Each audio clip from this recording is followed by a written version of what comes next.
Good morning, good afternoon, good evening, everyone. Thank you all for being here. And thank you for anyone who was with us yesterday for our amazing, huge, successful open forum. I want to thank our co-chairs of the forum, Rosa and Pamela.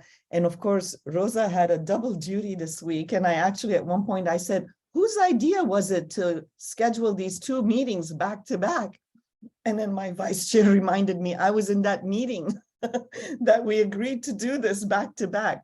But we made it. Here we are. Thank you all for being here. I'm only going to take another minute to make some announcements that most of you, I'm sure, heard yesterday. But on the record, for our monthly meeting, we like to update people in case you were not there yesterday. And then I want to give more time for our Advocacy Research Group, our superstars this year, who are doing an amazing job with their recommendations. Okay, just a quick update. You all know already our forum is going to be NGO CSW67 Forum will be hybrid. I am calling it as 80-20. Don't get stuck on those numbers. That's just a visual for everyone to know that we are definitely allowing more opportunities for virtual, knowing that there's always going to be challenges for advocates to get to New York, either because of the pandemic, financial, visas, there's so many reasons.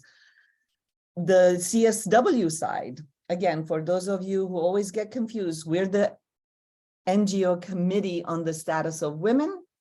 Our mandate is to bring global women's and girls' voices into the UN for the Commission on the Status of Women. The Commission on the Status of Women is run by member states, and it is limited to ECOSOC accredited organizations. Economic Council, you can Google, we can even put the link in the chat later so you know what that means. UN Women is the secretariat in some way. There's confusion about how everybody labels themselves, but let's say UN Women helps organize the Commission on the Status of Women, and they're also collaborators with civil society, the NGO Committee on the Status of Women. So they're like the middleman, kind of, they link us. So the CSW, Commission on the Status of Women, will be in person. The rules for ECOSOC accredited organizations has gone back to pre-pandemic, meaning all those organizations can sign up to 20 badge holders, is what we call them. They get badges to get into the UN for the CSW. That link, I can also share that, is right here. All the information on how to go about this, you can follow this link and find it. But more importantly, because that's the CSW side, on NGO CSW side, we're so excited that our portal, the virtual portal that will house the majority of the activities globally during the 2 weeks of the CSW, the portal itself will open early December. You can start signing up for that portal this Friday. I want to thank Devin and the whole team in the office to putting that portal together. We have switched our portal from last year's to a new one that's going to be much easier for everyone to sign up. We're all learning every year to improve. So please sign up and join. And then you'll get notification when the portal is open, so you can go and start figuring out how it works, and then be ready to engage in March. I think that's it. Oh, in parallel events, of course, I will be here throughout the meeting answering questions while I also listen to the panelists because I want to learn what they have to say. Our parallel event deadline is coming up in a couple of weeks, and we'll put that link in the chat as well for you to know. Please apply for, we'll do our best to accommodate all of those who want to be in person. I've said this before, we only have 250 rooms. So we are creating a rubric that we will share publicly on how we make these decisions, who gets to have the in-person rooms. And hopefully everyone else will be on the virtual platform. I do believe, I want everybody to know, yes, in person is important, but I do believe that we've gained a lot by being virtual. So there's nothing wrong with being a virtual parallel event organizer as well. You will definitely have better access to global audience on the virtual platform. That's it. I'm sorry if I took too long. Ivy and Ani, I am going to give the floor to you. You have full 20 minutes. Everyone, please just take a deep breath and listen to what they have to say, because we want you to engage with our advocacy research group. We want you to use all of your expertise to give input on what you think is our priority, is important for our priority theme. And I'll see you at the other end of the meeting. Enjoy the meeting. Ivy and Ani, you have the floor. Yes. Hello, everyone. Sorry, actually, Ani will not be able to join today. She's not feeling well. I hope everyone's taking care of themselves this season. It's a season of transition, I think, anywhere, and something's going around, I think. And also the same with our social media or communications team.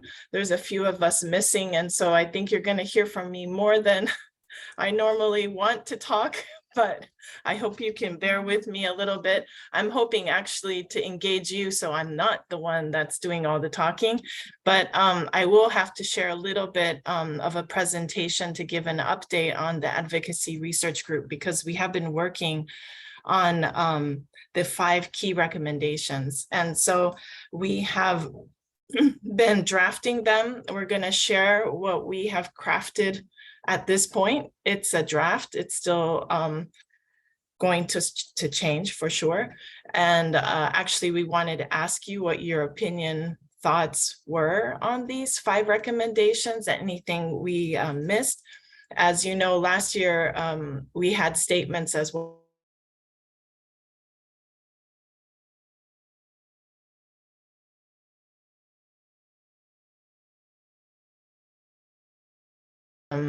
Which will come up later, but in the coming year, maybe January, February, we will be working on those briefs, and that will go into a little bit more detail. Am I freezing? It's okay? Yeah, right. You're okay right now. You froze for a second, so let's keep watching that. And I hope you don't. Okay. I hope you're not going to want to turn off your camera, because you look beautiful this morning. No. Thank you. I would like to ask Devin to share the slide with the 6 or 5 key recommendations. Sure, give me 2. Oh, no problem. No, I can keep talking.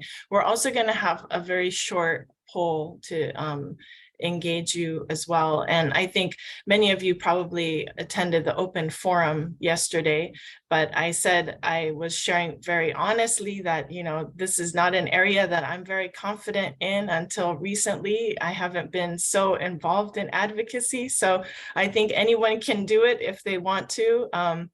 And we're trying to make it easier for you so that we have these key recommendations. I know your organizations and, you probably have your specific agendas that the reason for you being engaged at the UN.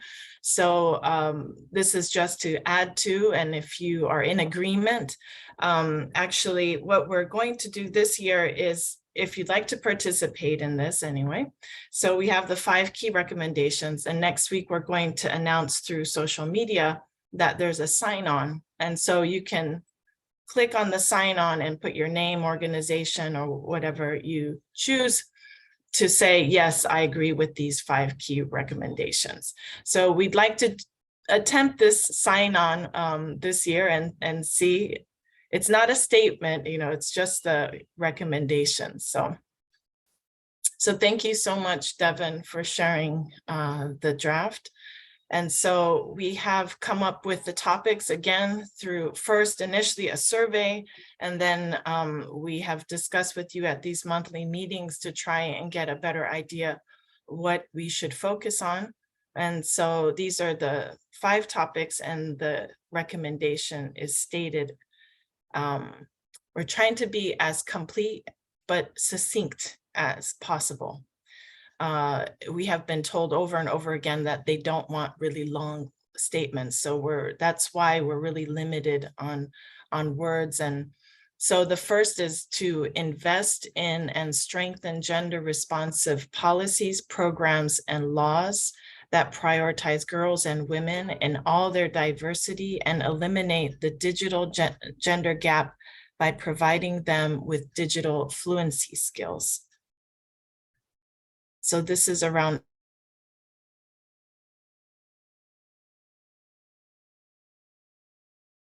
seeing that we are going to have to phrase this so that we actually put those words in here. I'm just noticing it now as I'm reading it out loud to you that we actually have to put education, I think, in there, the actual word somewhere in there. Anyway, anyone have suggestions, please let us know. I'm just going to go through them really quickly, and then I'm going to open the floor for any comments. So the second topic, second recommendation is implement legal and policy reform at all levels to eliminate the risks of digital privacy and safety faced by women and girls in all their diversity through their increasing reliance on ICT platforms while protecting their fundamental human rights. Okay. Now we're very general on saying digital privacy and safety. We're not naming it as the things that we originally we said cyberbullying, harassment. And then, so the third recommendation is to ensure accessibility of digital technologies in rural areas by increasing access to reliable electricity, bridging existing digital divides, and ensuring equal opportunity, particularly for older women and women with disabilities, who should be empowered with ICTs through not only physical access and skills development, but also design that respects the needs of all people. I know that's a little bit longer than the others. We may work on that a little bit, but there's a lot in there. It's a real challenge, as you can imagine, because there's so much we want to get in these statements, but we have to kind of prioritize. And then the fourth one is to improve the affordability of digital devices and data plans for women and girls through free device distribution, the creation of affordability schemes, and the pursuit of private sector partnerships with an emphasis on diversity and inclusion. So Marnie, no, this statement is not yet available. We will make it available once we finalize it. This is still in the draft form. So, and the last one is around youth, and develop and invest in policies and programs with girls and young women as leaders and decision makers that prioritize digital literacy skills, online safety, and STEM education for girls, young women, and marginalized groups, while also addressing unequal gender norms that affect their digital engagement and safety. So this one also is a little bit longer, so we may want your suggestions there, but I'm going to open the floor if anyone wanted to contribute some thoughts. I'm not reading all the chats, so anyone can jump in and tell me if I should pay attention to a question or. Can I make a comment, please? Yes, I'm not sure who's speaking, but yes, please. So it's Judy Chamian, and today I am in Israel. Okay. And they look good, those topics, and I think we all probably need more time to review it carefully. But my question is, are you going to offer examples of policies or programs or educational things? So if a country is interested in saying, what do you mean by it? Are we offering that kind of support or tools? Yes, we are. So the briefs that we're going to work on next in the next few months are going to be specifically attached to each of the recommendations, and we're going to have key language associated with it. This is going to reference all the UN documents and then examples and good practices as much as possible. And we really need your help on that. I keep mentioning the US caucus and the US Women's Caucus, they have briefs as well. I reference them because they've done a lot of the homework already. They have those resources available on their website as well. So we're gonna try and collect some of that and really consolidate it. Last year, I think we've kept the briefs like 1 to 2 pages long. Again, it seems like member states want like a quick reference. They don't wanna read through like pages and books of things. So I see Cynthia, Anita, then Linda. Thank you. I love that these are really concise. I just implore you, at the UN, when you say women, they, their eyes glaze over and they exclude older women. Just take the illustration of the Gender Snapshot 2022. There's not one reference to older women in the whole document. So please, it would be really helpful if you could use women of all ages, because that is a real struggle for all of us for older women to be included. I really ask, and we'll sign on if you can include of all ages. Thank you. I got that. Thank you. Anita?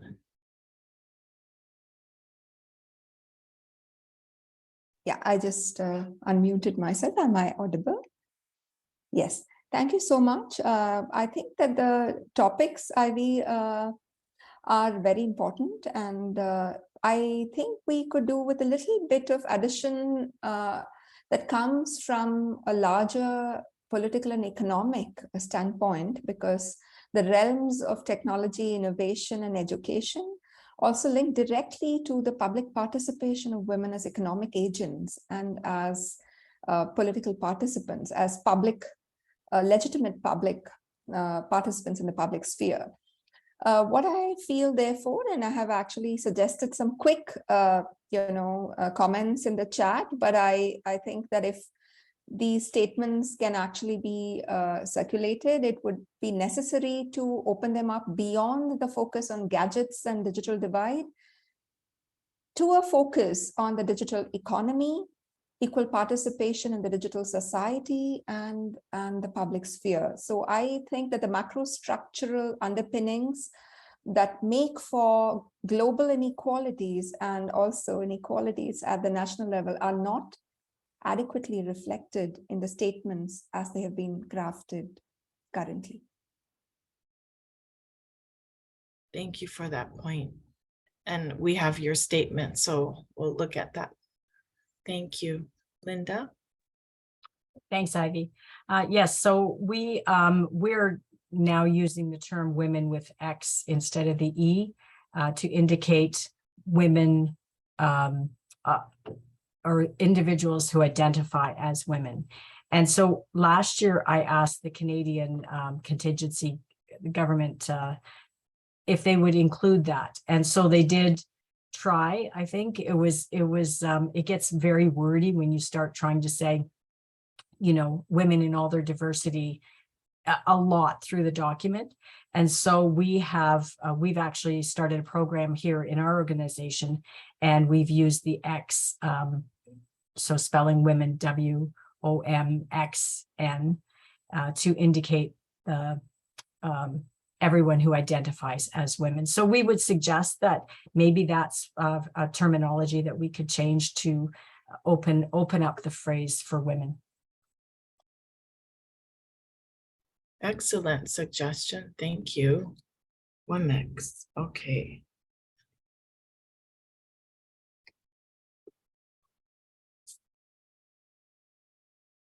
Anyone else? I don't see any hands. If there was something in the chat that Hootie or somebody can help me with, let me know, because I haven't been reading them. I just wrote something in the chat with regard to domestic violence abuse. Abusers are using technology in such targeted and extreme forms, such as at the Center for the Women of New York, we've had a few cases where the women have tracking devices installed in their cars by the abusers.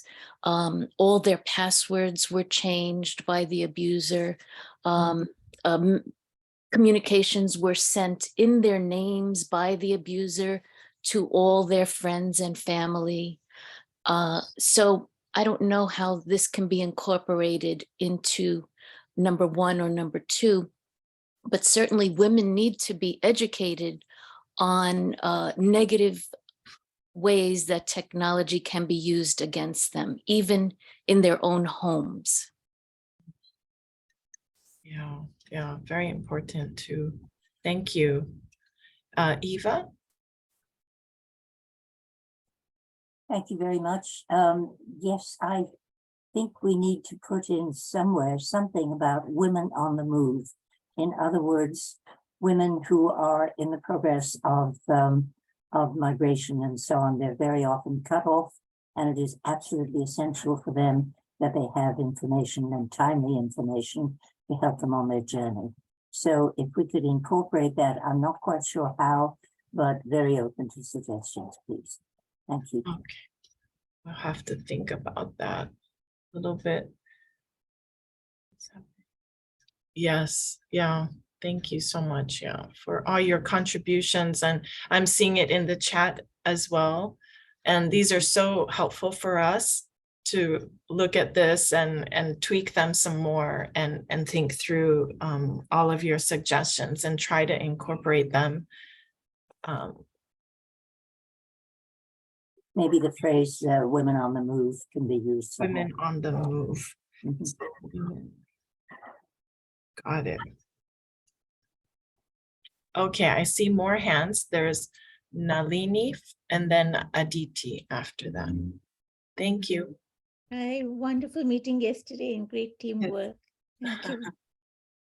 I had a thought about elderly women, especially those who are blind, and how can they use technology? How do we address that?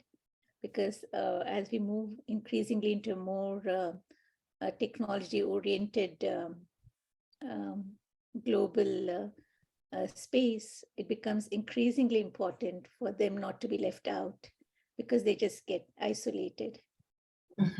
Yes, whether yes. here or elsewhere in the West or in other countries. Yeah, we noticed in the survey that accessibility and like devices, you know, being having that capacity was like really limited, and people mentioned that a lot. And so that's why we tried to include the older people and people with disabilities in that one key recommendation. But if you have, you know, some other language that you want us to insert in there or something we missed, then please let us know too. Thank you. Aditi. Yeah, thank you so much. It was amazing discussion, and thank you for the leadership at the NGO CSW67 Forum. I work specifically with manual scavengers in India, and I'm sure we all are aware that particularly from marginalized background, further discriminated are women clan. Yeah. So when it comes to the digital accessibility, we have to specifically also include the group of these women, you know, who come from the marginalized background, and particularly why it matters because all of the governmental schemes, yeah, they get access to these schemes only with the digital platform nowadays. So it not only affects them in the long term, but like their livelihoods also, and access to governmental schemes, the security is impacted with the accessibility. Got it. Thank you. And I'm noticing the time. I only have like a minute, and I have a poll we wanted to do really quickly. But Charity, if it's very quick, please do share your thoughts. Yeah, thank you. I was looking at the document, And I'm seeing that, yes, for example, the last recommendation talks about developing and investing in policies. No, sorry, the one on, there's one on financial something. I hope I'm not losing it because I'm trying to hurry. No problem. Yeah, but I'm looking at how, digital technology can be used for especially young people to access sexual reproductive health, or even to report GBV cases, or even to track GBV cases, and even to respond. I kind of feel that we focused on the skills, gender gap by providing them with skills, but what about because I know a lot of countries are using that to report GBV cases, to ensure that young people access sexual reproductive health services. Yes, I just thought we could put it somewhere. Thank So you. important. Yes, we missed that. I know there's one more hand. Is it very quick, Exemi? It is very quick. It's Jimena. I am from Choice for Youth and Sexuality. It's very quick, I promise. It's just in topic 5 to add in all the diversity after girls and young women, because I think it's all the other topics that was mentioned. Maybe in this one that is focused on youth, it would be great to also mention it. Okay, got it. Thank you so much for the effort. No, thank you. Thank you everyone to your contributions. And I'm gonna we'll look at the chat more closely later. And we have this very quick poll. It's just 2 questions. It won't take long. So please do answer them. How much experience do you have advocating at the UN? And the other one is, what kind of support, if you need any support in advocacy? UN headquarters or UN agencies? I think in general, any UN, related advocacy. Yeah, especially regionally and locally, that all counts.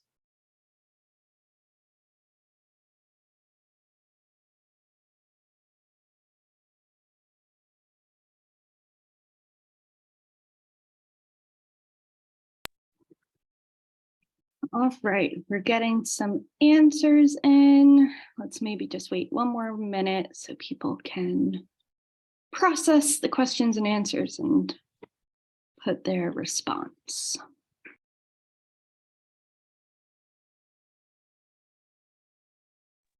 Yes, thank you, everyone. Once the results come in, then we'll go straight into the program, because we have exciting speakers to hear from. So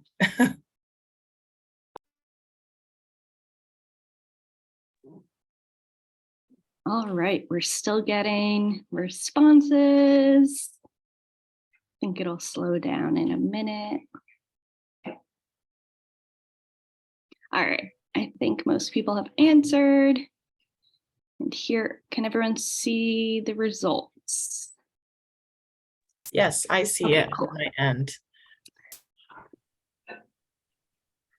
So we have, I think most people have some experience, and then others eager to learn, just starting. That's probably on the majority. And then the last one, support identifying best spaces and events to advocate, and then the training covering good practices and success stories were the. Thank you so much, everyone. And I'll hand it back to Hudi, I guess, to introduce. Okay. Sure. Thank you, Ivy, so much. You did amazing on your own, and I know it's really hard to manage all the multitasking here, but we're going to jump right into our incredible program, which it's going to make so much sense, obviously, right? With everything that we've been discussing right now. I want to thank Rosa and Margarita for planning this incredible panel. Wait till you hear them all. Rosa, I'm going to give you the mic to introduce everyone. Thank you all. Thank you so much, Hudi. And again, good morning, good afternoon, good evening. Buenos dias, buenas tardes, buenas noches, bonjour. As Hudi said, I'm Rosa Lazardi. I am an NGO CSW Executive Committee member. as well as the co-chair of the NGO CSW Forum. So it's wonderful to see so many engaged today. Together with my colleague, Margarita Jones, and I would love to see her appear here. We've organized today's session, which is on the main theme of the CSW67, Innovation and Technological Change and Education in the Digital Age for Achieving Gender Equality and the Empowerment of All Women and Girls. Specifically, we will be focused on the effects and the impact of digitalization and technological change on the lives of women and girls and gender nonconforming people. And you heard some through the Advocacy and Research Group update about the issues at hand. And just to repeat, if you've joined us before at these monthly meetings, you will know that we try to keep the spirit of openness at our meetings. Therefore, we ask that you mute yourselves and keep yourself muted. And while the panelists are speaking, we ask if you can please turn off your videos. For today's agenda, we will begin with panelist presentations, followed by a question and answer session, and then ending with final remarks by our panelists. If you do have questions for our panelists, please feel free to put them in the chat, and my colleague Margarita and Devin will look out to collect them, and we will present them to our panelists during the Q&A part. Let us continue with the program. In different spaces at the UN, there have been concerns raised about the digitalization of the economy, about the progress of science, technology, and innovation, and about what new risks may be created and perhaps worsen inequalities if not carefully managed. Much has been mentioned in years past about closing the digital divides and the gender digital gap, and ensuring basic, universal, and affordable internet access, digital training, and targeted policies for specific groups, in particular for women and girls and youth. This coming year, we applaud the Commission on the Status of Women to focus on the priority theme. And in this session, we want to explore what are the impacts of digitalization of the economy on women, on youth and girls, and what are the implications for women as agents of the economy, as our first speaker actually mentioned in the first part of this meeting. Thank you so much, Anita. And we will also be hearing about what UN Women has been doing with respect to their program on statistics and data collection and their data programs. We also want to explore why are digital and data public goods important to furthering feminist vision of digital equality. This and many other questions we will be exploring. And really, our panelists, which is spectacular in my opinion, will bring us this crucial information and inspiration as we prepare for CSW 67. So we will begin today with Anita Gurumurthy. She is a founding member and executive director of IT for Change, where she leads research on the platform economy, data, artificial intelligence, governance, democracy in the digital age, and feminist frameworks on digital justice. I'll ask my colleague Devin to put the link to the bios in the chat for you to further learn about our marvelous panelists. Anita, who has already provided some good inputs for our recommendations, actively engages in national and international advocacy on digital rights and contributes regularly to academic and media spaces. She serves as advisor and expert on various bodies, including the UN Secretary General's 10-member group in support of the technology facilitation mechanism. She also is the lead coordinator of Feminist Digital Justice, a collaborative project with Dawn, as well as being a collaborator with other Southern feminist entities. So, Anita, it's a pleasure to have you here. We're so grateful. You have the floor. The pleasure and honor is entirely mine. And thank you so much for the introduction. And thank you to all, because I really want in this very safe space to be a little bit provocative. And I really request your indulgence with that. I say so because I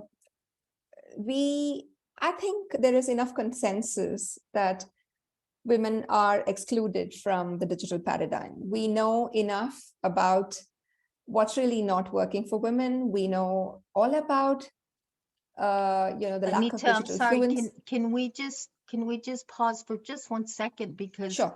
we want to spotlight you, and I think if you just open your camera as well so we can see you. I do apologize for this interruption. No problem. Yeah. But if we can spotlight yes, you. I think there seems to be. Yeah. Anita, can you try turning off your video and then turning it back on, maybe? I can do that. It'll take me a while and I have to come back into the platform. Is that okay?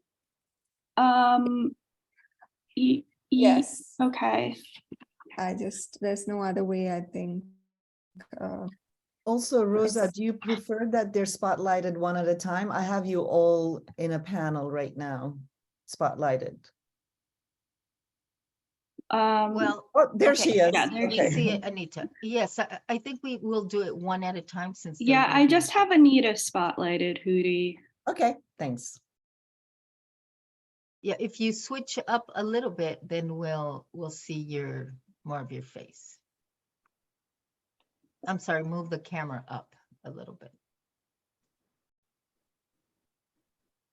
We're just seeing your shoulders, sorry. And now she's frozen.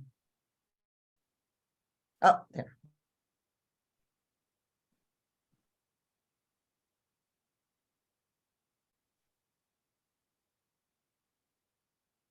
Can you hear us, Anita?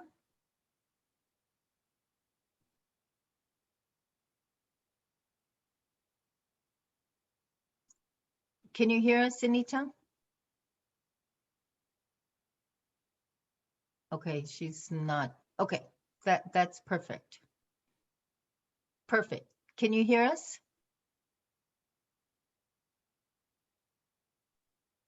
Perhaps try your connection to your earbuds. Okay, now we can hear you. I think yes, now we can Hello? hear you. Yeah, we're good. Excellent. Okay. Perfect. Thank you. Something is not working. No, it's working fine now. We can hear you. She probably can't hear us now. Maybe let's go to the next speaker. Could And someone tell me if I'm, maybe I should do, oh, you can hear. Yeah, we can hear so you. Maybe I should just continue in the interest of time and maybe set my my audio system where the second speaker comes on. I'm sorry for having taken time. Could I have my screen shared, please? Is that possible? We are getting into more complexity and it's all going to, put the pressure on the connectivity. Yes. So I want to really propose a back to the basics roadmap. Thank you, Rosa. And what I really want to say is we could go to the first slide, that we all know that there are three things that we don't like. As feminists, we don't like misrecognition. As feminists, we don't like maldistribution. And as feminists, we don't like misrepresentation. So the questions and Nancy Fraser's work, and we're all familiar with this. And what is really important to us as feminists, therefore, is to address this troika of three things, which brings a feminist perspective to technology, innovation, and education. For the purposes of this presentation, as I said, I would try to be a little bit provocative and say, let's not focus on things that are a done deal, right? We know there's inequality. We know that 20 years of the World Summit on the Information Society and, seeking investment, seeking women's participation in boardrooms, seeking better tech design, all of this have proven to be very, very challenging, and even as we speak, social media companies are imploding, and we really don't know whether, very large social media companies that are not doing well now will even, file for some kind of, business inefficacy, right, in the courts. So we are actually talking about something big here. Can we as feminists claim the digital epoch? And what is the kind of new global deal that we need? So we step back a little bit and redefine the space of tech and innovation, so we don't go with necessarily with the mainstream flow. And I completely hear what Ivy was saying, that finally, we will be forced by states, by participating, member states and others who are negotiating the text of the CSW, to be pithy, to be smart. So we should actually really focus on a very important forgotten frontier, which is called the technological public goods, right? And somewhere, I think, part of the loss of memory in our own struggles as feminists, we are often forced to forget the struggles that we have fought to claim the public space, to claim public infrastructure, to really claim our voice in all our diversity in these spaces. So the innovation ecosystems we are talking about are very, very complex. So I recently read a paper, which is really fascinating. It says that the ordinary inventiveness of women never counts in innovation assemblages. You have to be a very, very smart startup, and we really have to package all of this in some kind of Silicon Valley rubric, in that kind of trope in order to count. But let's think about innovation differently. Let's think about innovation as if it really helps women's health, women's sexual well-being, women's participation in local politics, women's claim to livelihoods, all of these things. So the multi-level exclusions we are talking about in digitalization is really a loss of autonomy for women and their absence in all the emerging value chains. So if you really look at it, it's a new colonial paradigm, a neo-colonial paradigm where women in the global south are sitting and coding for AI related intellectual property patents that are being created in the global north. And these are invisible women operating, as a friend mentioned, in homes. They're all working from their own homes to participate in the AI economy, but these are women who are completely invisible, women who don't count. So the production systems of digital tech are primarily big tech-led, right? They're big corporations. They're not really small private sector firms or enterprises run in a feminist ethos. They're individualistic. They believe that you should have your gadget and your device and participate in this paradigm. And there is a certain add and stir approach to ethics. So everyone says, yes, privacy is important. So let's give women gadgets where privacy can be ensured. But actually, this privacy is making women's data ready for the market, because aggregate anonymized data will still be used to nudge you to become a very, very efficient consumer, right? So this is a certain instrumentalization of trust and inclusion. And so we need a new framework to think about tech and innovation. Next slide.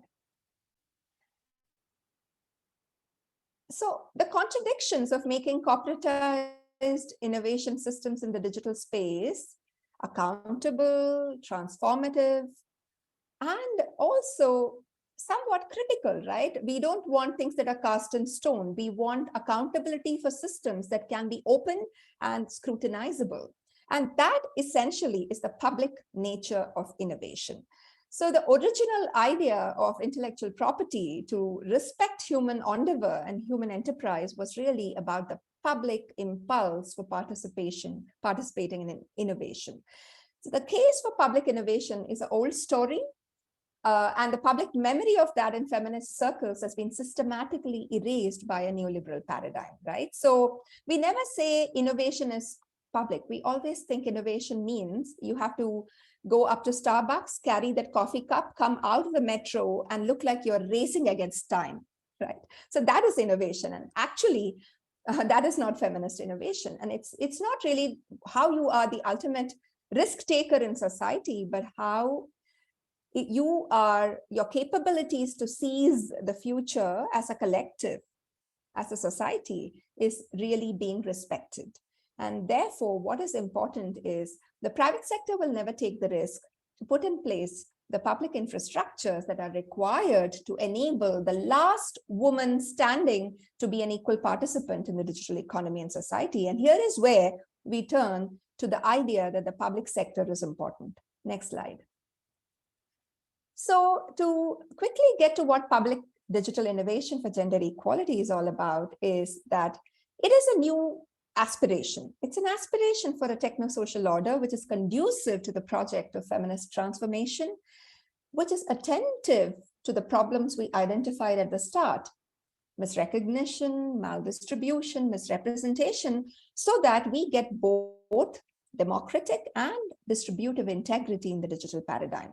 We don't want to lose one for the other. We don't want only diversity to be respected just so that on Valentine's Day, you will be getting messages based on exactly how the social media company slices and dices you in order to sell you just exactly that sweet thing that you will take, right? You don't want diversity to be co-opted into a politics of the market or to consolidate authoritarian regimes.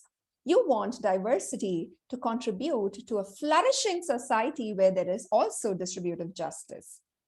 The next. So in this public institutional order, we need two kinds of blueprints. We need technological blueprints and we need institutional blueprints, right? So we need platform protocols that can contribute to standard setting that enable safety. Standards should be set through parliamentary debate in our countries. We also need technical investments in platform infrastructures. I recently met somebody from New York. This person is called Eric, and he has catalyzed a taxi cooperative for the city of New York. Extremely inspiring. I also recently had the privilege to do a case study in my own country in the southern state of Kerala, where we documented how farmers have come together to form a platform cooperative to sell their produce. So we need new forms of thinking about platform and artificial intelligence that can contribute to public innovation. On the institutional side, we need appropriate incentives for decentralized innovation, right? We don't want these large models.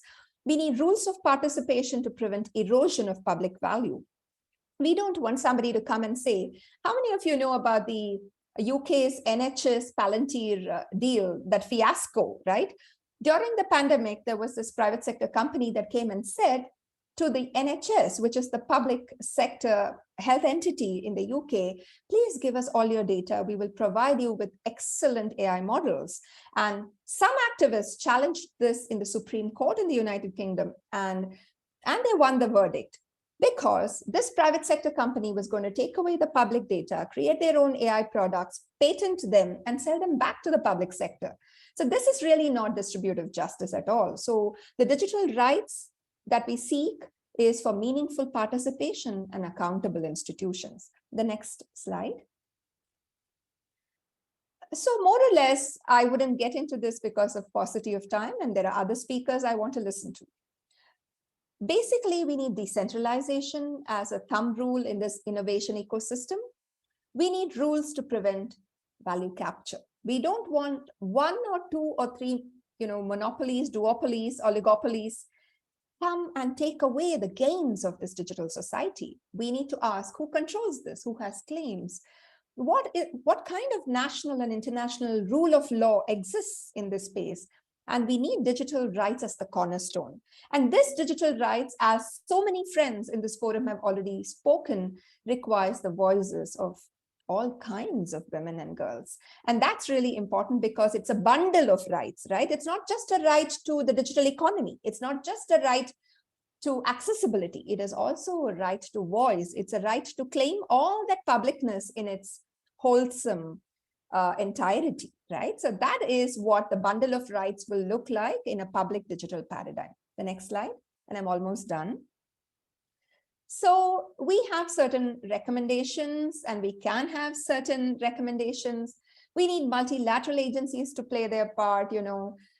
If UN Women works with other institutions, including, for instance, the WHO, the ITU, the FAO, the Food and Agriculture Organization, we will, UNCTAD, for instance, all these, UNESCO, all these organizations must come together and build a global digital constitutionalism. What is that vision for innovation, technology, and the frontiers of a new form of living, the new form of, what Rosie Braidotti calls that kind of, freedom that we really seek through this kind of convention. The states that we all belong to, I think, fortunately or unfortunately, we are tied to our jurisdictions, even if we want to have wings.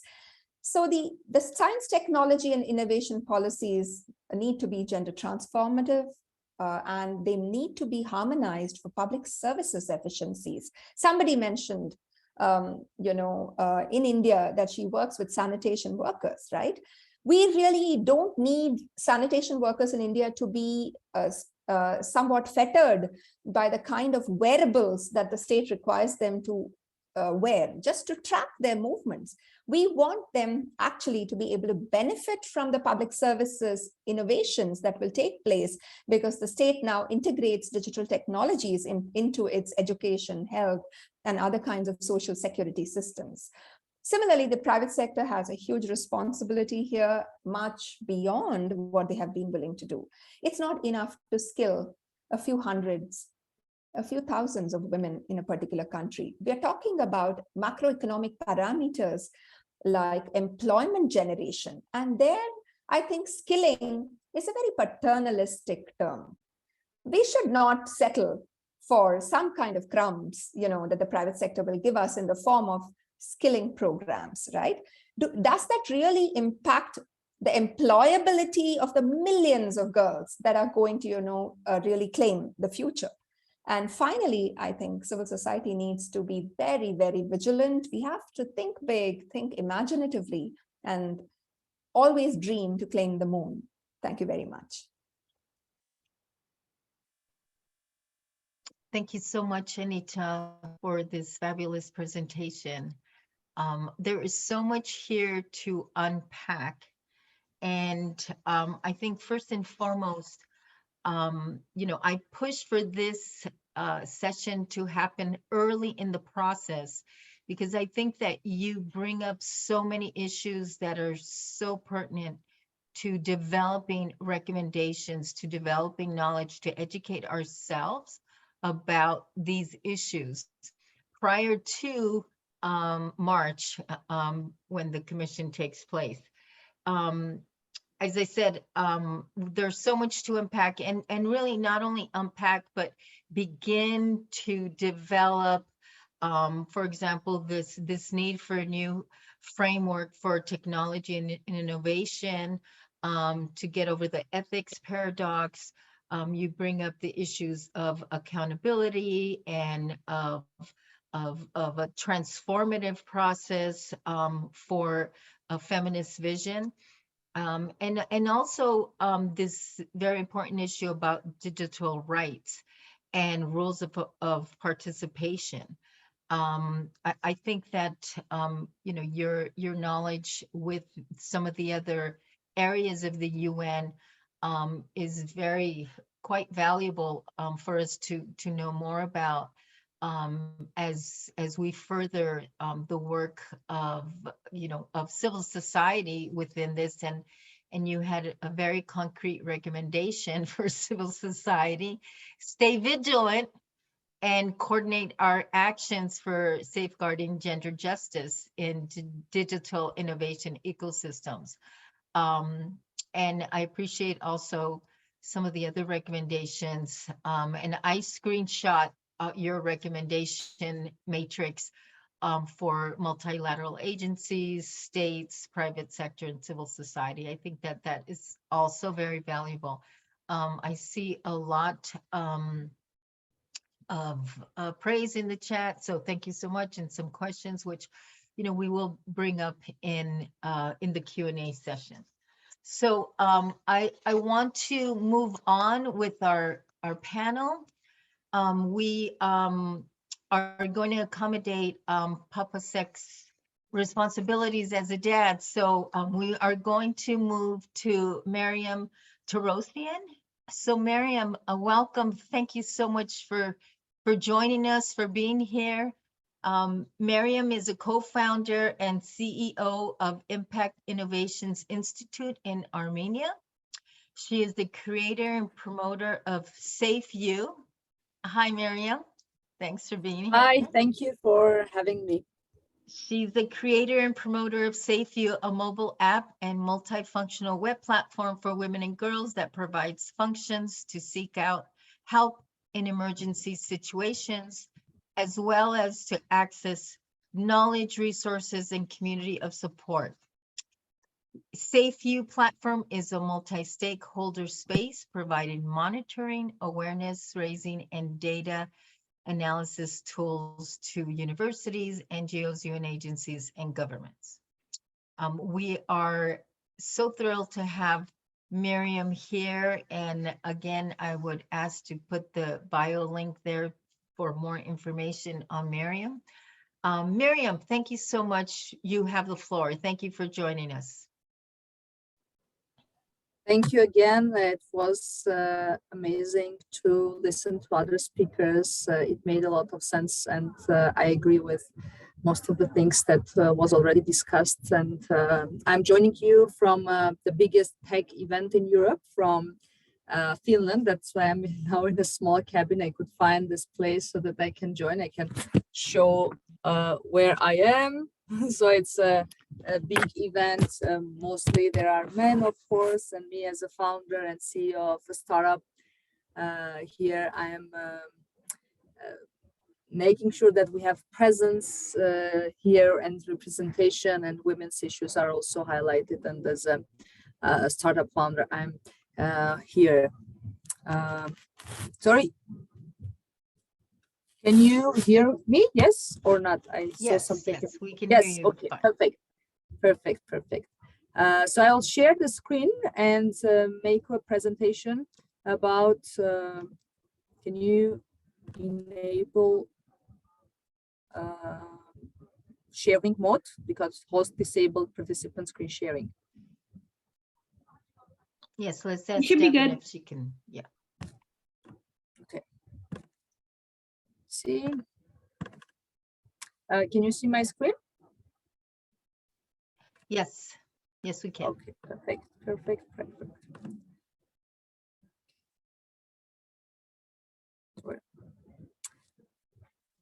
So I'm going to tell you about Safe You, which is a virtual safe space for women.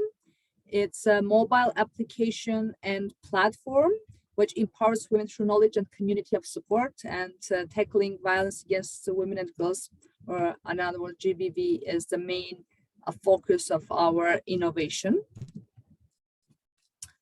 So the problem that we are solving, all of you are aware, and but I would like to make one very important highlight on the problem that we're solving. This is the lack of real-time accurate data available on GBV, and along with all other GBV related issues that we are tackling, this is one of the biggest one, let's say, that we are focusing on. I'm proud to say that SafeU was recognized as a digital public good by UN Secretary General, and SafeU is now formally committed to the promotion of SDG number 5, which is gender equality. And we were just talking about public goods, digital public goods, and we're very proud of being one of the very few digital public goods in the area of gender equality. So let's see how it works. Let's start from the app, mobile app, which is designed for end users who are women and girls. So the first function that I will introduce to you at safety, it concerns safety, and users can pre-select contacts that will assist them in emergency situations. So up to 3 contacts from family and friends, which is actually your personal contacts, and then service contacts that are crisis centers, NGOs, shelters, different initiatives who can be considered as service providers in cases of GBV, and of course police. So when the user is in danger, she needs to press, push and hold the button and simultaneously send up to 7 SMS with what the geolocation will be shared that she is in danger with the name, surname and phone number. Everything will be operated through SafeU, and a recording of the surrounding of the user will be recorded for 1 minute, which can later be used and actually was already used many times in the courts as a proof of evidence. Evidence of the case. So the second very important feature that we provide to our users is the network, because we did an extensive research and understood that even in a developed country like Netherlands, which is tiny and have a very pretty good mechanisms, referral mechanisms and organizational structure for fight against GBV, but still women experience difficulties in finding those organizations and resources. So what we did, we consolidated this in a very friendly environment. So we created a network which consolidates all this information about NGOs, their location on the map, and how these NGOs or helplines or hotlines help women. So we are not creating something else, but with this function, we are enabling already existing resources and organizations in one place and putting them in the pocket of our end users that are women and girls. And the third and the most engaging part of our community, of our anonymous discussion rooms, let's say, created by NGOs and individual consultants, where women can discuss critical topics such as mental health, sexual reproductive health, or sexual abuse, social issues, all the things that will be created by those NGOs and individual consultants and governmental organizations in terms of awareness raising. And also women now have opportunity not only discuss this thing anonymously and get advice by verified professionals that are identifiable by a verification badge, but also they are able to go to private chats with those consultants and organizations to discuss more individual topics. Of course, we understand that we are dealing with a very sensitive issue, and especially in cases of domestic violence, we need to make sure that this app can't be discovered inside the phone of the user. So that's why we created 2 layers of security, dual PIN and camouflage icon. So one is to hide the app inside your menu screen, so that's not visible if you're using SafeU. It's a camouflage icon, and dual PIN. If you press on your fake PIN, then it directs you to your photo gallery. So if your intimate partner asks what are you using, you'll just tape the fake PIN and it will direct you to photo gallery, and the app itself will look like a photo gallery. we're very proud that SafeU already saved lives. This is the most, let's say, popular case that happened. A mom and her 3-year-old daughter got saved thanks to SafeU safety button. And most importantly, the audio recording received from SafeU was later used as a proof, as a pivotal piece of evidence by the court. And thanks to that recording, that was considered as a attempt of murder, and that's why now the perpetrator is behind the bars. Sorry. So what is SafeU platform? SafeU platform is a multi-stakeholder space for governments, international organizations, and civil society organizations, facilitating prevention and response of GBV. It provides awareness-raising tools, which maximizes the connectivity between stakeholders and beneficiaries, which we see is a big problem nowadays. And most importantly, it provides access to real-time data and statistics, which enable data-driven policy and program making, which is so essential in terms of preventing violence against women. So we have a bunch of live monitoring of key statistics, and recently we created our artificial intelligence that understands the trends in violence by correlating different data points and understand who is at highest or lowest risk of being abused, what type of abuse, what age groups, what geographies. So all of this key points are now analyzed, and we can already generate AI-based recommendations on them. At the moment, we are active only in 3 countries, but end of this year, beginning of next year, we're going to be active also in 2 African countries, and end of next year, we'll start expanding to 5 Arabic states through UNFPA channels. So in terms of traction, or in other words, our impact, so we have more than 26,000 users. We have already provided 8,000 consultations through SafeU to women. Usually those are women living in rural areas.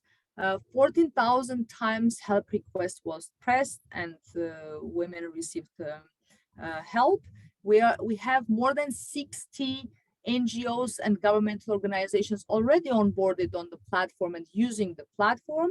And as I said, we're active in 3 countries. Thank you very much for your interest in this product, and I'm more than happy and open for future collaboration with all your organizations, and you can read more about us in different media outlets. Thank you very much. Thank you so much, Miriam. What a fantastic presentation. I see a lot of praise in the chats about how this should be everywhere now.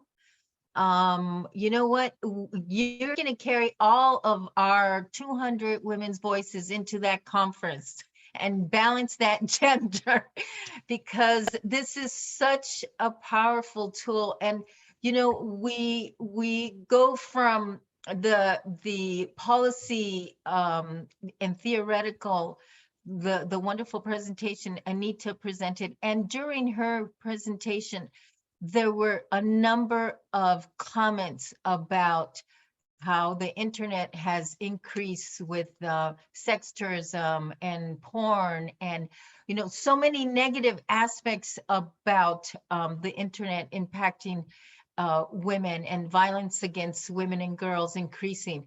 And then you come and you present this wonderful product that is countering that. So it's the other side. It's really, you know, as you mentioned, being praised as a digital public good, you know, and that's so important for us to hear and know about. There are some questions in the chat. We will, you know, bring them up afterwards. We hope you will stay connected with us and make sure of that. One of the question was in how many countries is this app working? And you answered that. That was Huri's question, and you answered that. So we thank you so much for this. Now we're going to turn to Papa Sek. And Papa, I hope you are with us. I know that you had some father responsibilities, and we applaud you for that. So let's get Papa Sek spotlighted. Papa Sek is the Chief of Research and Data at UN Women. He leads the organization's research and statistical work, including UN Women's Women Count Global Gender Data Program, the planning and development of research, and strengthening the production, dissemination, and use of knowledge to enhance UN Women's competence as a global broker of knowledge on gender equality and women's empowerment. Since joining UN Women in 2009, Papa has co-authored several editions of UN Women's flagship reports and contributed to various other research products. So Papa, I've been following the work you do for some years now, 2015, and the work that UN Women is doing, but please share with us about what you do, about your work and collaborations, and your views on the impact of digitalization on women and girls. Thank you very much, Rhoda, and a pleasure joining you all. Sorry, this morning I had to drop off my kids at school, so that's why I'm joining. I've joined from the beginning, but just connected while I was driving. So, but really a pleasure to join you all. So, as Rhoda has said, I lead the research and data section at UN Women. So I will tell you a little bit about some of the work that we've been doing, particularly in relation to technology and innovation, but really focusing on gender data.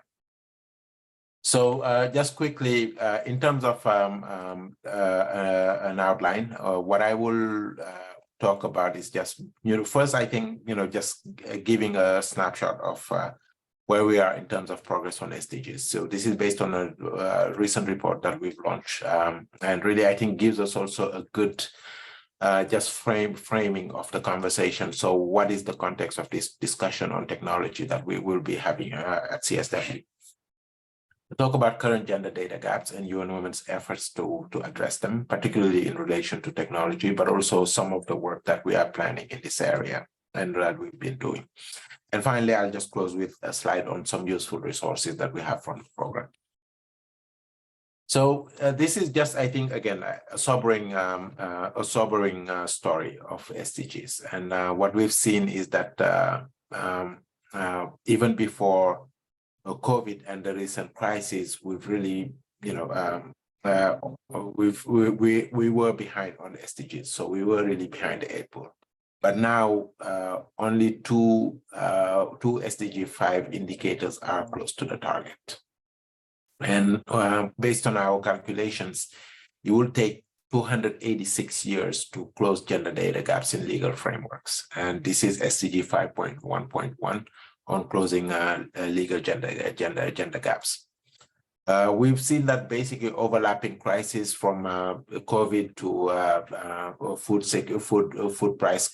food and inflation crisis, conflict, climate, they're all converging and really eroding progress on SDGs. We project that in Africa, in sub-Saharan Africa, for instance, poverty will be higher in 2030 than it is now. So the number of people, women in poverty, in extreme poverty, will be higher in 2030 than it is now in 2022.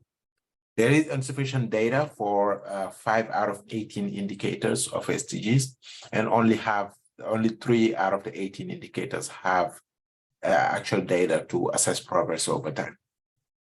So really, I think, again, the main message of this report was really the sense of urgency that we are in.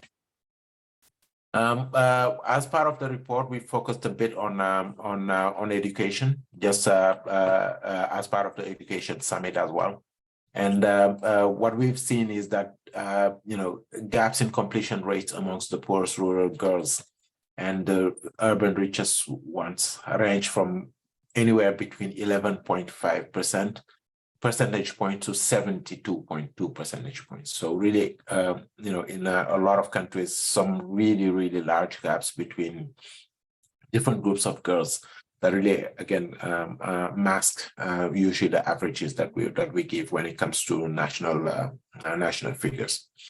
More than half of the 130 million girls not enrolled in formal education worldwide reside in crisis-affected countries. So this is really, again, something that really comes up in terms of education. We really, I think, a strong link to digital, of course. We've also seen that disability is a key challenge, including in early childhood education, where children with disabilities functional disabilities have much lower chances of attending early childhood education. For women in technology, and I'll come back to this when I talk about the data, what we've seen is that basically there are really missed opportunities in tech and innovation, as I think the first speaker has talked about. Really large gaps that are evident in STEM education and employment, for example. We know that women are a minority of students in STEM education and information and communication technologies, even though globally they are actually a majority of students in tertiary education. Globally, women make up only about 20% of science and engineering professionals. So that's 1 in 5.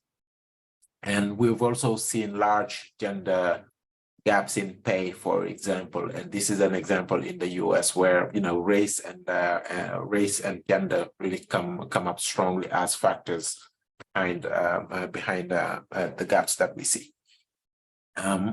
So really, again, lots of challenges that we have in this field that I think have already been mentioned. What we've seen is also that, this is a story that plays out across all of the SDGs. So we've looked at all of the SDGs and whether we are talking about poverty and 300 million women and girls in extreme poverty, or education, or gender equality. I've talked about removing the time to remove discriminatory laws, which is almost 3 centuries. So the fact that basically violence against women remains pervasive, or challenges that we see when it comes to women's labor force participation or even women's representation. So, but added to that is really, I think, the challenge of data availability to monitor the SDGs. So we've seen that, for example, as of today, only 47% of the data needed to monitor SDG 5 is available, and 42% of data for all gender-specific SDGs. And that's up from 26% just 4 years ago. But it's really, again, a long way to go to close gender data gaps. And if we consider that, next year we will be at the midterm. But based on our calculations, based on current progress, it will take 22 years to close gender data gaps. And that's almost over a decade past the deadline of SDGs. So at current rates, essentially, we will not be able to say with confidence whether how much progress we've made on SDGs by 2030. In terms of thematic areas, we've made a lot of progress on violence against women. So now 80% of the data needed to measure the prevalence of intimate partner, for instance, is available. That's up from 45% in 2019. But there are, again, really emerging topics that I will come back to shortly, for instance, on using administrative data, but also measuring online or technology-based violence against women. On unpaid care and domestic work, 45% of the data needed to measure women's unpaid care work is now available. That's up from 31% in 2019. And we do have some challenges, that the tools to improve responses in time use surveys are still a challenge. But also we've seen that, as a result of the pandemic, we are seeing really changing time use patterns. The use of technology is really also changing how people use their time. And we really haven't gotten to grips with how to measure that and how to capture really, I think, some of these structural shifts. On technology, gender and technology, this is really, I think, I should say, a relatively new area for us, where new methodological efforts and data collection in this area are still underway, but still little to no data available on critical topics. Some of the challenges that we face are really, defining terms in a very, very wide field, but also focusing, and right now, for instance, we are focusing quite strongly on measuring technology-facilitated violence against women and other areas. And just yesterday, in fact, we held yesterday and the day before, we held an expert group meeting on the measurement of technology-facilitated violence. And throughout really 2 rich days of discussion with experts in the field, it really, again, one of the things that stood up was really, I think, when it comes to statistical definitions, it's really challenging to actually get to a consensus with the experts in this field, so that basically we can move forward with collection. There are, lots of issues to consider that are different from, I think, traditional violence against women. But also what we've been talking about a lot is really the continuum between offline and online violence. So UN Women's Strategy for Change is the Women Count program, which I lead. It started in 2016 and really, as a holistic approach to tackle gender data gaps. For instance, on the weak policy space, legal, financial environments, we reducing the gender data gaps and really ensuring that data is accessible and used to inform policies. So as part of the program, we support lots of countries. So in phase 1 of the program, which was from 2016 to 2021, we've supported 73 countries, with really 18 countries now really starting to plan forward when it comes to gender statistics by including it in their national strategies and plans, but also improving coordination. And this coordination piece is really important. And it's really about bringing different players and actors into the national statistical system so that they can collectively basically, decide on what's important to measure, how to measure it. And this includes really, again, at the country level, bringing civil society and making sure that there is really good connection between civil society and national statistical offices, but also line ministries and so on. We've, as I mentioned, we've increased the data available for SDG monitoring from 26% to 42%. And this was done by, for instance, supporting over 37 surveys to be exact, including on violence, time use, and etc. One thing that we really, quite excited about is the fact that gender data has really been used to inform policies. So over 20 policies that have been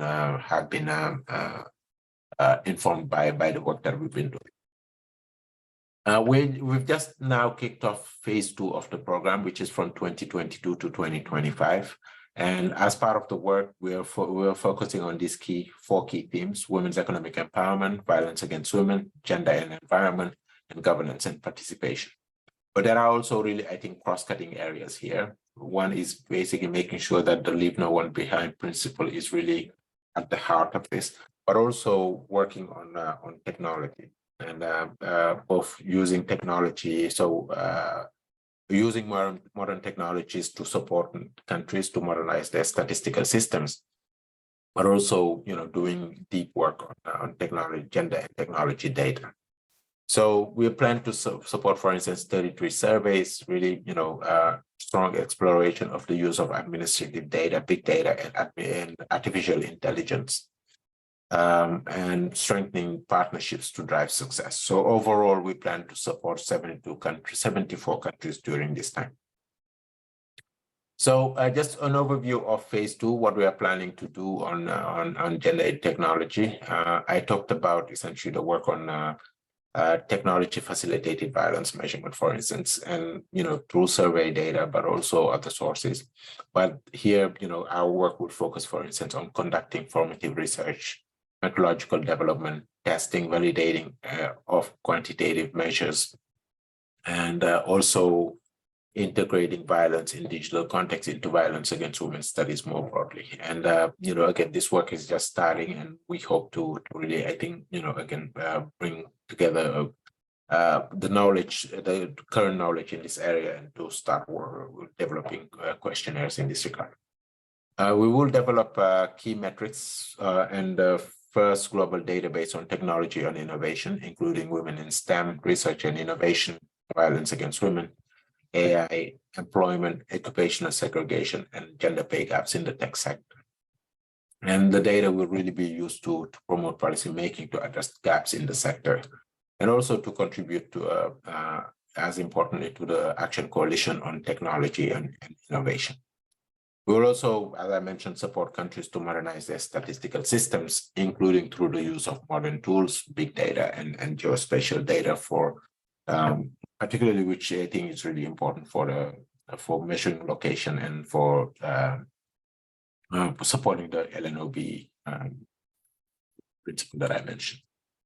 Finally, this is just my last slide. And in terms of data use, I think usually the data, we start with this cycle where data production really, is done, and then people then start talking about how the data will be used.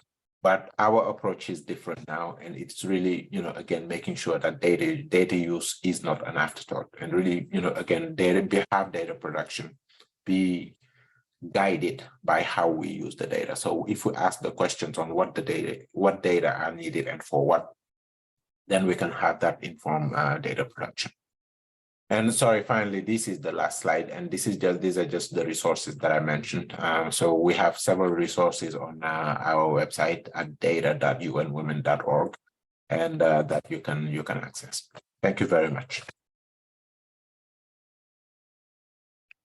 Thank you so much, Papa. What a fabulous presentation. I think as with some of the other information presented here, a lot to digest.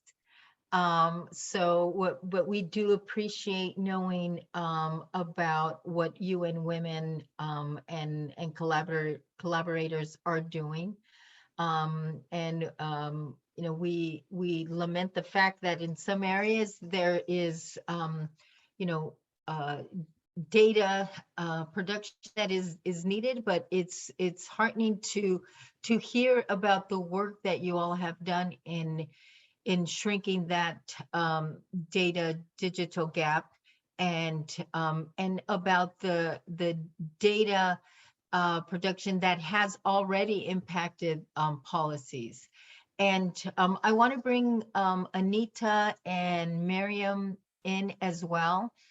I think that one of the more fascinating parts of organizing a panel is bringing the panelists together. So I want to ask if any of the panelists have any questions for the other panelists, because I think I'm already seeing messages from Anita about the presentation. So if we can spotlight Anita and Miriam as well. And I want to ask if there's any points that any of you want to raise, any questions, or just to highlight some of this information. I mean, I'm wondering, for one, just to kind of kick it off, the information that the data that Miriam's platform is gathering, is that data that UN Women can use, or is that data that can be analyzed in maybe some of the work that you're doing, Anita? I had a question for Mariam that follows up on what you asked, Rosa. So I think that Mariam already mentioned that there is already analytics on that. So I was curious to know what the analytics is saying, and if it's indeed a public good, the anonymized aggregate data set and perhaps even the AI can be made, can be put through Creative Commons licenses, which can then, through some appropriate interoperable APIs, be used by larger big data platforms like the ones that Papasek was talking about. So I think the feasibility exists, but I'm very curious to know what the AI is actually revealing in terms of bigger patterns. I also have a question for Papasek, but then after Mariam answers. Okay, we want to get Miriam here. And I believe, Miriam, to highlight you, we need to have you turn on your video. So I see you're here in the participants. So if you can turn on your video, then we can bring you in to spotlight you. And I think, yeah, that's a great question, Anita. One that I was also, curious about.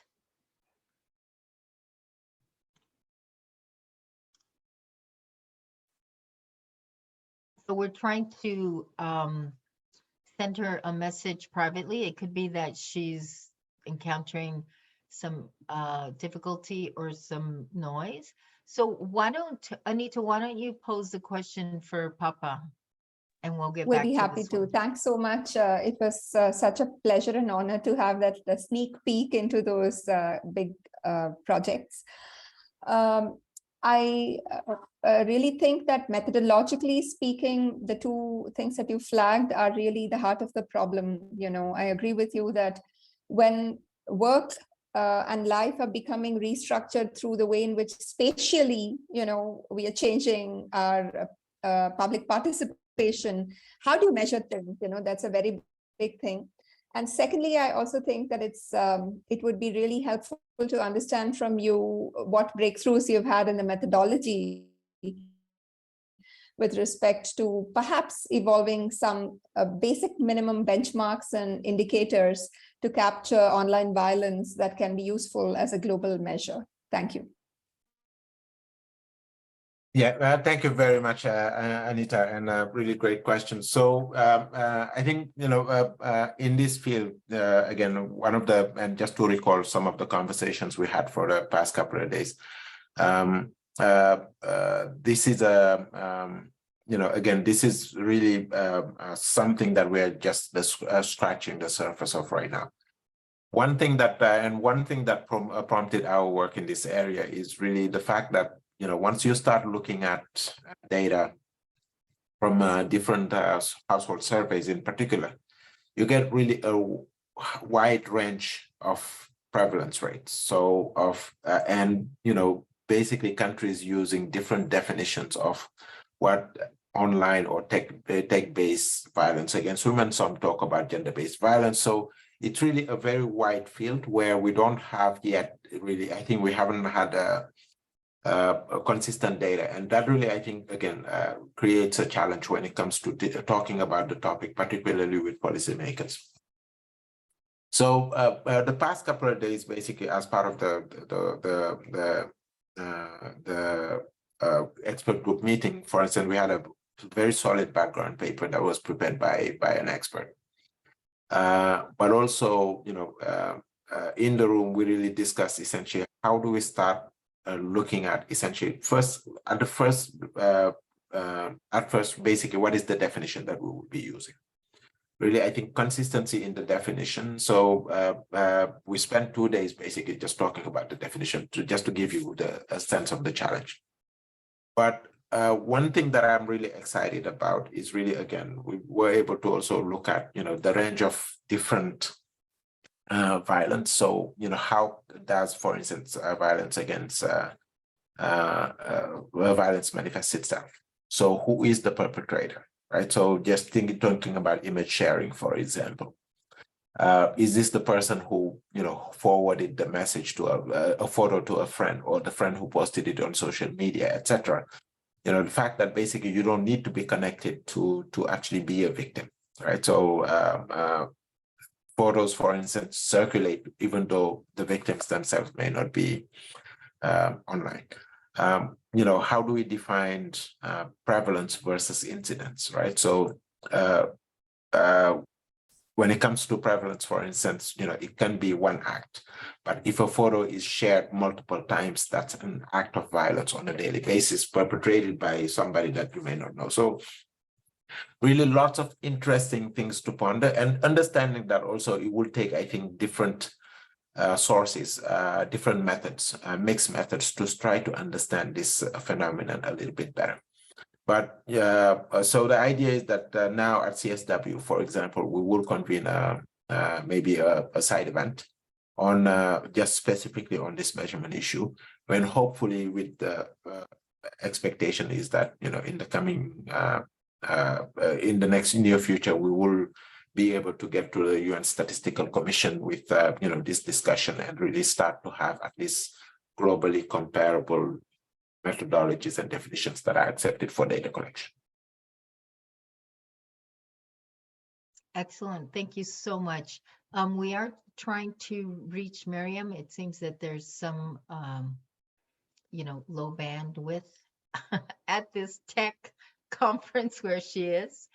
I just want to raise a couple of points, a couple of questions that were in the chat. And one of them is from Karen Lang. I'm wondering about how to relate this as well to the effects of climate change for women and girls. We really have to move fast. That's one question. And considering, the final days of COP27 in Sharm el-Sheikh, I think that that's a really important question. And then from Ivy, Papa, how can we help you and women in tackling the gender data gap? How can you support more countries on gathering gender data? And is it a matter of capacity or something else? So I will pose those questions. And for Anita, there is some comments about, great vision. Yes, it is time to propose a new feminist technological order to stop violence and promote real equality. So let me pose those questions, and then we'll take some, there's a couple of hands, Charlotte and Dr. Ife, and we'll take those questions live. So if you want to, and if you've seen any other questions in the chat, if you want to respond to those. Let me turn to you first, Papa. Yeah, sure. So I've just now shared in the chat, for example, some of the work, and technology is difficult, but climate is even more difficult, I think, when it comes to gender data. So I've shared just now in the chat a new model questionnaire that we've developed and that we've been testing in a few countries on gathering gender and environment data. And, again, looking at various different areas of work, some really, I think, again, very, very much linked to technology. But one thing that I'm also really excited about is the work on geospatial data. Really, again, starting to connect some of the work, statistical work that we do with, spatial location, and to really start to get at spatial inequalities. This again, so for us, this is really important. And I have to say that I think, on the question on what is needed, I think for us, there are a couple of things. One is as part of the program, we support 74 countries, but we only have resources to do deep dives in. For instance, currently about 5 countries, with the aim being somewhere around 15 countries over the next few years. But I think, resource constraints are basically our biggest challenge, in the sense that, we do have some really, committed donors, but we still find basically the resourcing to be quite challenging when it comes to improving gender data.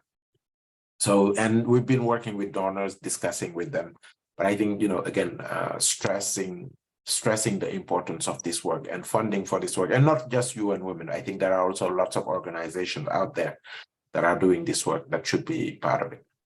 One thing that I think is a gap still is really on data use, because, as an international organization, there's really, I think, also a limit to what we can do. So we've been working with line ministries and so on. But where we found a gap is really, bringing really, I think, again, strong advocacy to come to this, because it's not just data that drives policy making. I think the advocacy and the important work that civil society does in this area is really important.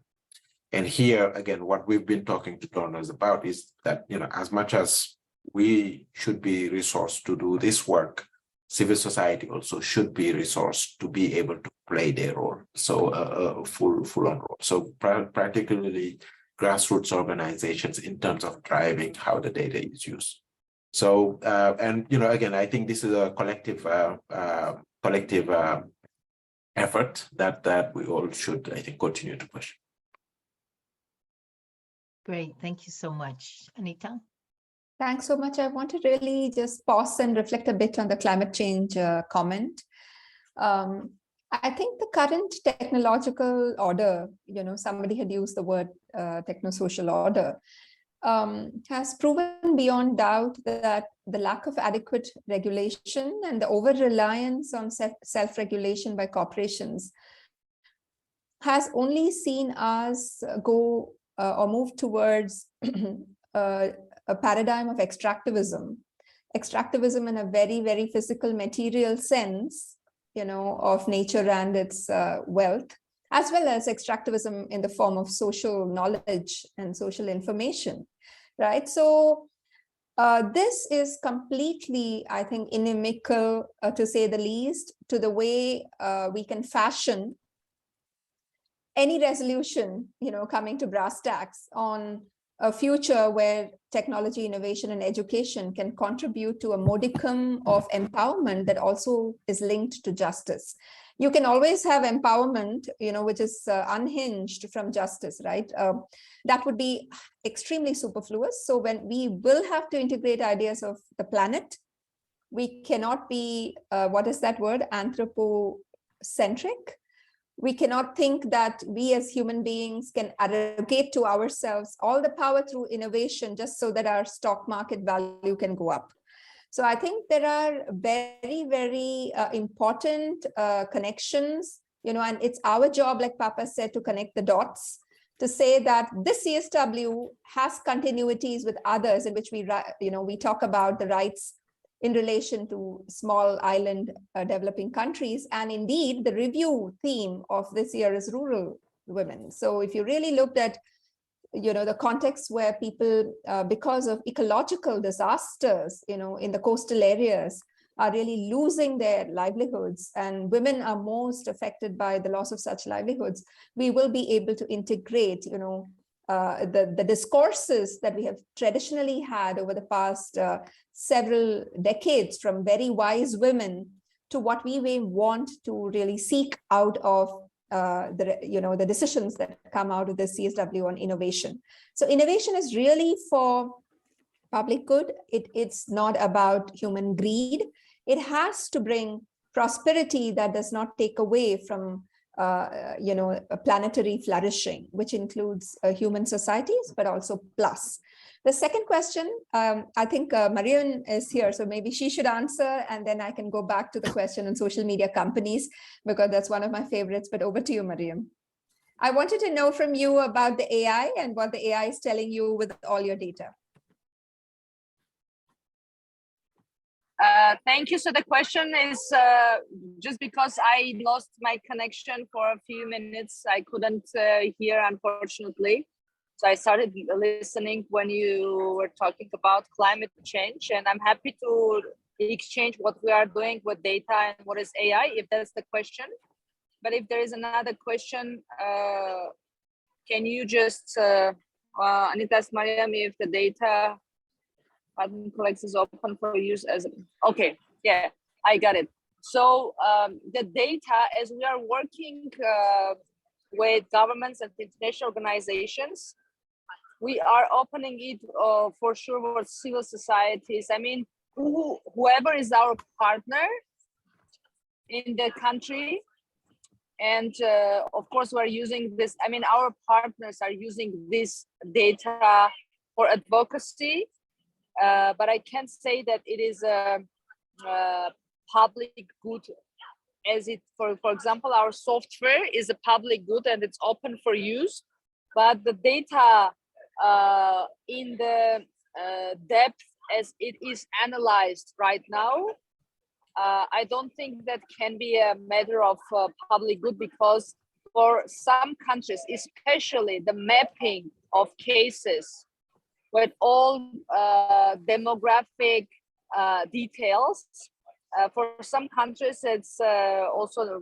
question of national security to not share it. And of course, when we are having, for example, our contracts with some governments, we have a special clause on it, and depending on local data privacy and national security legislation, we are defining what should be the scope of data sharing. It's, of course, it's going to be used for prevention, so it's going to serve the purpose, but how much is open to public, it's another question that should be considered for every context separately. Great. And I think also the question is understanding the patterns in analytics and what insights are emerging from that. And then we'll go to Charlotte and Dr. Evie.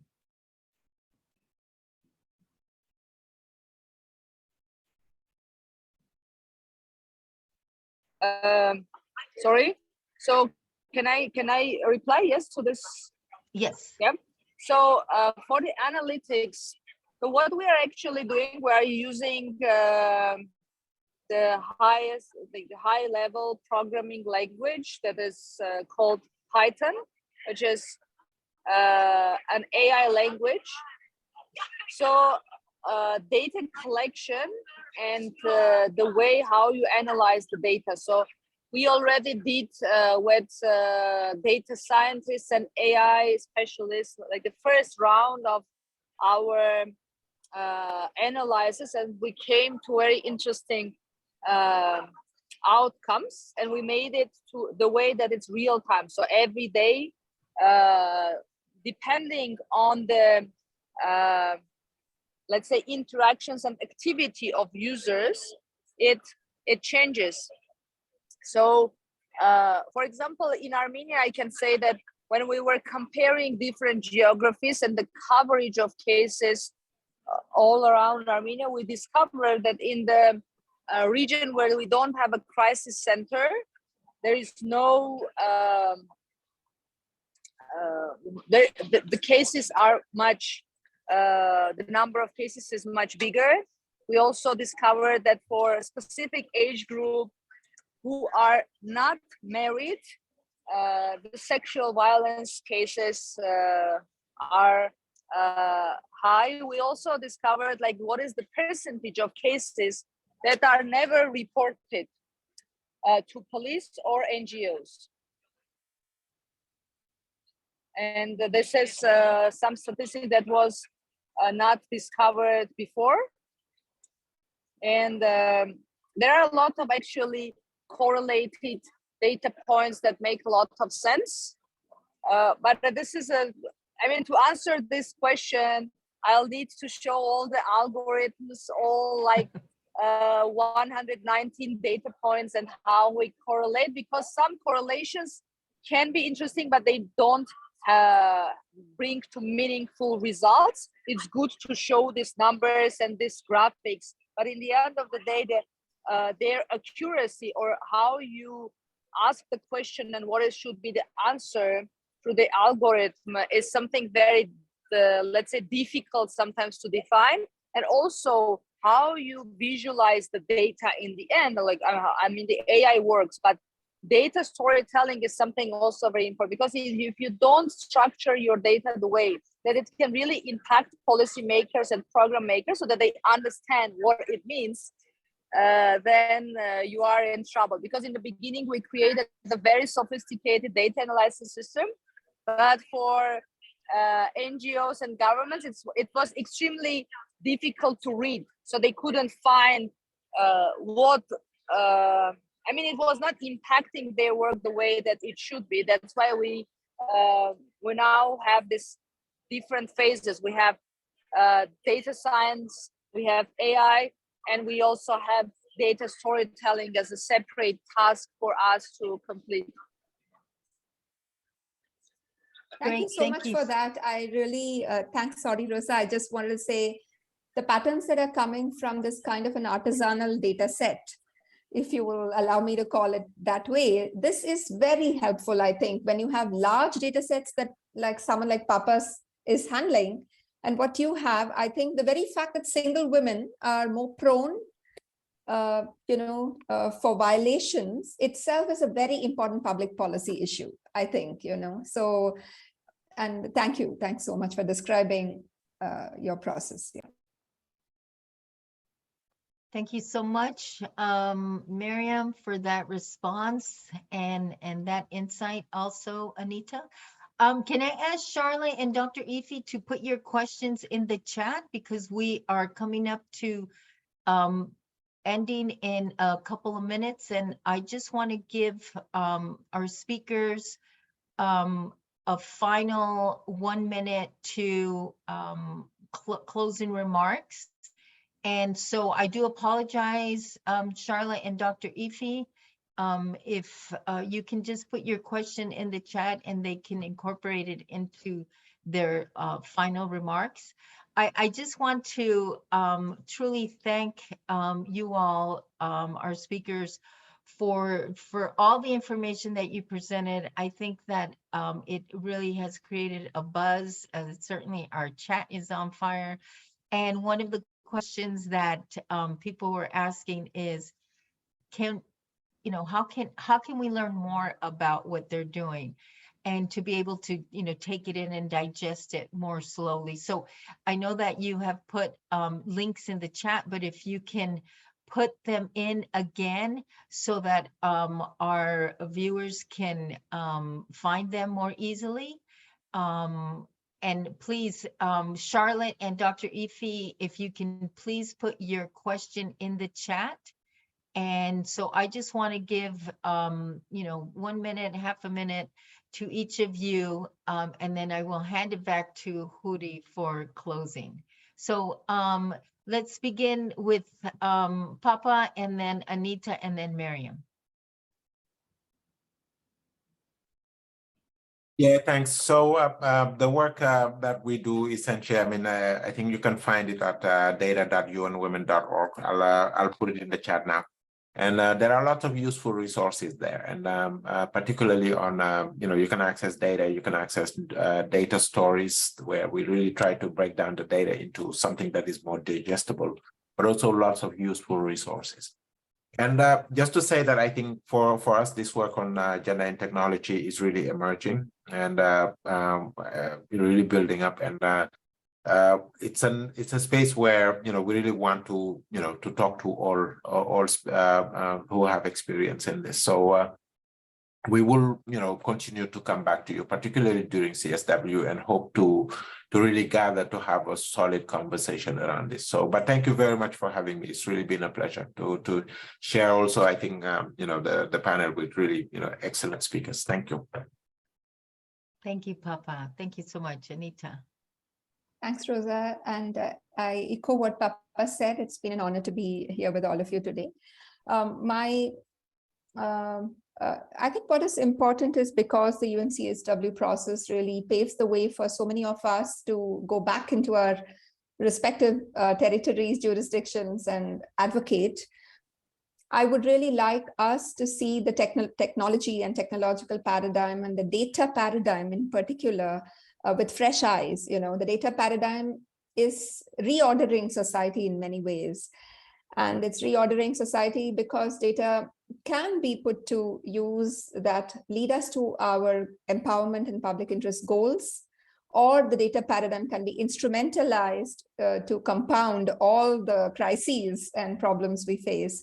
So I think the choice to define those 5 messages in a way that actually situates this politics at the center is ours, and maybe with the assistance of the Secretariat, as was as how we put it, and Rosa, yours as well in some ways. And if we can be of assistance, please reach out to us. I would really like those messages to be really powerful. Thank you.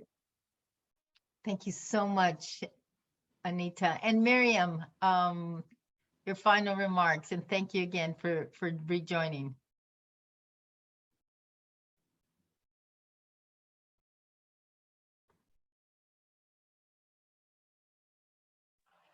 Sorry, I was trying to unmute. Yes, so my final remarks is, well, the philosophy of SafeU and what we do is to make sure that the innovations in all of this spectrum of data, AI, software is serving the humanity and serving to solve the social issues and not create those issues or enable continuation of those issues in virtual spaces or with the help of other. I mean, for us, the ethical code, what we do, are not using data to sell something to people, but we're using this data to make sure that we can help people, and that we're going, I mean, all the philosophy that lays under the work that we do, that's what we wish for the all innovation and tech industry. Yesterday, I spent the evening with 300 men in this tech world, all of them making big businesses and talking about billions. And I was like an alien among them, talking about women's issues and talking that this is a real innovation, this is a real AI, and it works and it should work, because this is how we are going to make this world a better place for all of us. So I wish that, and I work for this, that it happens for all of us. Thank you. And on that note, we will end for a better world. Thank you so much, Papa, Miriam, and Anita. Thank you on behalf of my colleague Margarita and myself for joining. And back to you, Huri, to end this monthly meeting. And let's hear you. That's right. I was muted. I'm unmuted. I'm now mute. Okay. So here we are. Thank you all. And I hope everybody's on the screen again. You can all see each other. Definitely unmute yourselves. Put on your cameras, because you know how we like to end. I want to thank Rosa and our speakers. This was an amazing, amazing session. And you can see from the chat. Again, we will share everything in a couple of days. All 3 panelists, be aware, we're calling you in for CSW67. Get ready. And all of you, of course, are invited. All right, let's just say goodbye and hear each other's voices. Sending you all. Goodbye. Bye, everyone. Bye. Blessing, blessing, blessing. Bye.